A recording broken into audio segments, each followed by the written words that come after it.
The missionaries that came to Africa had to join the Portuguese traders who were traveling all over the world, buying and selling any or everything they can in order to come to Africa to preach the gospel.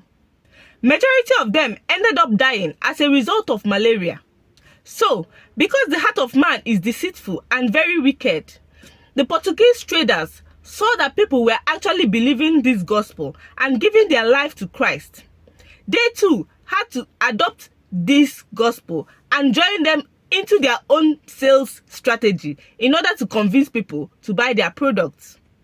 If you watch my video on YouTube that is titled The White Man's Religion, you will understand better what I mean.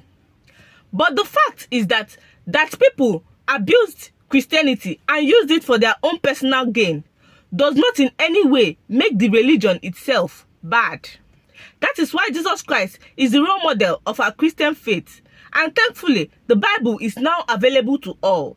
And if you read it carefully, you will see that deception, stealing, and slavery is not part of the teachings of Jesus Christ. Now, a lot of people will say that slavery existed in the Bible and the Lord never frowned at it. Yes, the Bible never recorded any place where God condemned slavery. However, in Jeremiah 34 verse 14, the Bible stipulated the number of years a person is expected to serve under you before you are obligated to let them go. This is because slavery, like polygamy, was a practice that was created by man himself and has existed beforehand, not just in the Western world alone, but also in Africa. Majority of the homes in Africa before the coming of the white men had maids and servants. You can also see them in some of the palaces. In fact, in some cultures, when their master dies, most of the slaves are buried alive with their master so that they can help him out in the afterlife. Now, we have the modern day slavery, where people now travel to other parts of the country, especially the western part of the world, in order to work as maid and healthcare workers. I leave you with this. There are always wolves in sheep's clothing.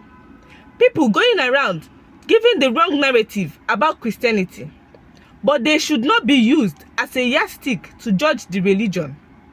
Jesus Christ is the one and the only yardstick for understanding and judging Christianity. Everyone else, including myself, is striving each day to be like him.